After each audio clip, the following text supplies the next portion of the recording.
वो ज़माने गुजर गए यार, जब बॉलीवुड में सिर्फ बनती थी घिसी पिटी लव स्टोरीज। अब तो ऐसा कोई मौजू नहीं जिस पर वहाँ फिल्म ना बनती हो। खेल और खिलाड़ियों पर भी बॉलीवुड में बहुत सी मूवीज़ बनी हैं, एक से बढ़कर एक। लेकिन पाकिस्तान में किसी बड़े खिलाड़ी पर मूवी बनी है?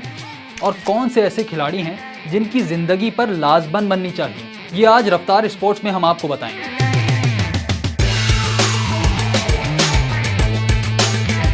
हो सकता है आपके जहन में सबसे पहले ये सवाल आए कि आखिर मूवी बनना ज़रूरी क्यों है। एक ज़माना था किताब किसी भी किरदार को जिंदा कर देती थी, लेकिन अब ये काम करती है फिल्म। एक अच्छी फिल्म किसी भी किरदार को अमर कर देती है। और कौन है जो अपने हीरो को फिल्मी हीरो के रूप में नहीं देखना चाहता? दुनिया ये काम कर रही है, बस हम ही नहीं कर रहे। पाकिस्तान की फिल्म इंडस्ट्री तो बहुत पीछे रह गई है, लेकिन इंडिया बहुत आगे है। बॉलीवुड आम कहानियों से बाहर आ चुका है, कुछ नया करना चाह रहा है। इसलिए पिछले 20 सालों में हमें ऐसी बहुत सी मूवीज नजर आई हैं जो खेल और खिलाड़ियों पर बनी हैं। क्रिकेट में देखें तो 2016 में हमने देखी 2 मूवीज, एक MS धोनी की जिंदगी पर बनाई गई और दूसरी अजहरुद्दीन पर। यानी एक तरफ धोनी जैसा कूल कैरेक्टर जो हर मुश्किल झेलता है, अपने पैशन को फॉलो करता है, आगे बढ़ता है और फिर इंडिया का ख्वाब पूरा करता है, उसे वर्ल्ड कप देता है। और दूसरी तरफ है अजहरुद्दीन, एक कंट्रोवर्शियल किरदार लेकिन फिल्म के लिए बिल्कुल परफेक्ट। अजहरुद्दीन एक बेहतरीन बैट्समैन थे जो इंडिया के कैप्टन भी बने और फिर एक बड़े स्कैंडल में फंसे, मैच फिक्सिंग स्कैंडल। फिर क्या हुआ, इसके लिए मूवी देखें तो बेहतर है, हम कुछ नहीं बताने वाले। अजहर ने अपनी टीम को, अपने देश को, अपने हजारों फैंस को धोखा दिया है। इंडिया ने 1983 में क्रिकेट वर्ल्ड कप जीता था, एक ऐसी जीत जिस पर फिल्म बननी चाहिए थी और बनाई भी गई। नाम था 83। रणवीर सिंह बने थे कपिल देव, लेकिन वो भी इस मूवी को पिटने से ना बचा सके। यार मुझे तो ये मूवी बड़ी अच्छी लगी थी, पता नहीं बॉक्स ऑफिस पर क्यों पिट गई। I say before, we here to win. खैर बॉलीवुड ने सिर्फ क्रिकेट पर ही नहीं, दूसरे भी बहुत से खेलों पर मूवीज बनाई। इंडिया की हॉकी टीम ने 1948 के ओलंपिक्स में जीता था गोल्ड मेडल। तारीख में पहली बार होता पाकिस्तान इंडिया फाइनल, लेकिन पाकिस्तान सेमीफाइनल में बर्तानिया से हार गया। भारत ने फाइनल में इसी बर्तानिया से पाकिस्तान का बदला लिया और जीत लिया गोल्ड मेडल। 2018 की इस फिल्म का नाम था गोल्ड। हिट भी बहुत हुई और पैसा भी बड़ा कमाया। बॉलीवुड ने हॉकी प्लेयर संदीप सिंह की जिंदगी पर भी एक फिल्म बनाई थी, नाम था सूरमा।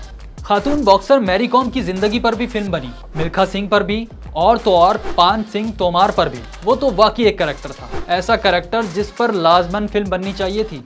एक सिपाही, एक खिलाड़ी, एक डाकू, है ना अजीब और गरीब कहानी। इसीलिए पान सिंह तोमार तो बहुत हिट हुई, जरूर देखिएगा आप ये फिल्म। इसके अलावा और भी बहुत सी मूवीज हैं जो खिलाड़ियों पर बनाई गई। और अभी तो हमने डॉक्यूमेंट्रीज का जिक्र ही नहीं किया और ना ही उन फिल्मों की बात कर रहे हैं जो ट्रू स्टोरीज नहीं, वरना कहानी शुरू होती लगान से और खत्म होती जर्सी पर।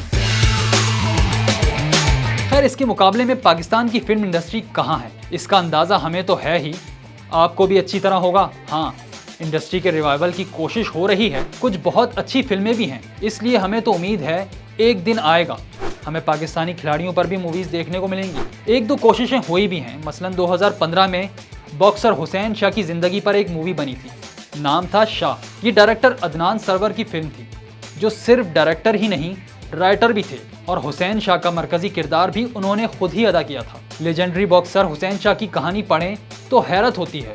एक गरीब बच्चा जो लियारी में पला बड़ा, बचपन ही में मेहनत मजदूरी शुरू की और फिर बॉक्सिंग में कदम रखा। यहाँ हुसैन शाह आगे बढ़े, ओलंपिक्स तक पहुंच गए। 1988 के सियोल ओलंपिक्स में उन्होंने ब्रॉन्ज मेडल जीत लिया, यानी वो काम कर दिखाया जो कभी कोई पाकिस्तानी बॉक्सर नहीं कर सका। लेकिन इतना बड़ा कारनामा करके भी उन्हें कुछ नहीं मिला। हमने हुसैन शाह की कदर नहीं की, जिसकी वजह से वो मुल्क छोड़कर ही चले गए। फिल्म बहुत अच्छी है, खास तौर पर बजट के लिहाज से देखें तो, लेकिन हिट नहीं हो सकी।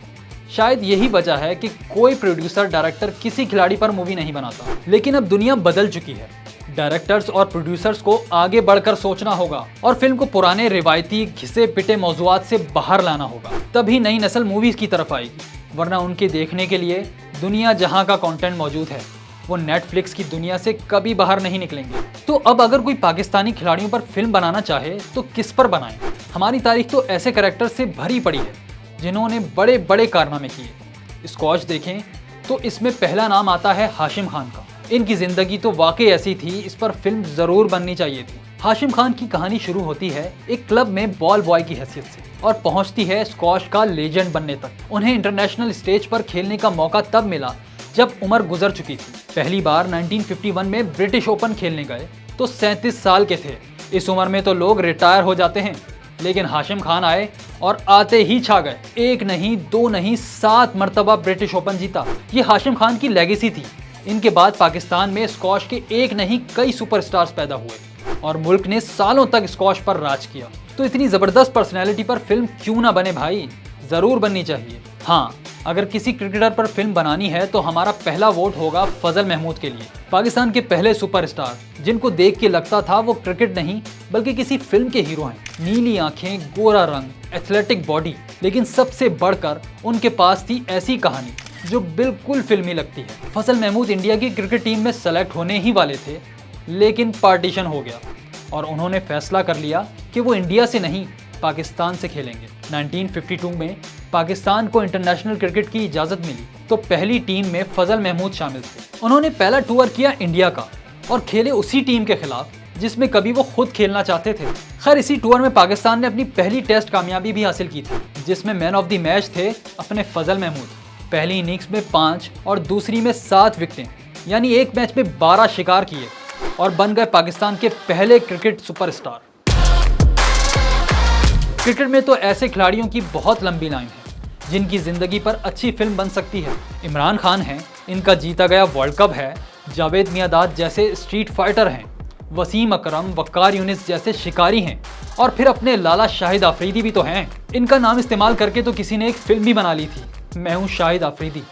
लेकिन ये फिल्म शाहिद आफरीदी पर नहीं थी, बल्कि कहानी थी एक ऐसे खिलाड़ी की जो शाहिद आफरीदी बनना चाहता था। यानी लाला पर अभी एक फिल्म बनना बाकी है। लेकिन क्या मैं आपको बताऊं कि किस क्रिकेटर पर बनने वाली फिल्म ज़्यादा हिट होगी? वो हैं कोई और नहीं, तेज से भी तेज, रफ्तार का असल निशान, शोएब अख्तर। शोएब की ज़िंदगी तो एक परफेक्ट फिल्म स्टोरी है। एक छोटे से घर में पैदा होने वाला लड़का जिसके बड़े हेल्थ इश्यूज थे। डॉक्टर कहता था ये कभी दौड़ नहीं सकेगा, लेकिन वही लड़का बन गया दुनिया का तेज तरीन बॉलर। है ना मज़ेदार कहानी? और हाँ, शोएब ने अपनी ज़िंदगी की ये कहानी बता भी दी है अपनी किताब कंट्रोवर्शियली योर्स में। इसमें इनकी ज़िंदगी के सारे बड़े वाक़यात हैं, फेमस होने से पहले के भी और बाद के भी। हर उतार, हर चढ़ाव, हर कंट्रोवर्सी और हर वो मसाला जो किसी फिल्म के लिए ज़रूरी होता है, वो सब है शोएब अख्तर की इस कहानी में। वैसे हमने सुना है एक फ़िल्म बन भी रही है जिसका नाम होगा रावलपिंडी एक्सप्रेस। ये फिल्म बना रहे हैं फराज कैसर साहब और रिलीज होगी नवंबर 2023 में।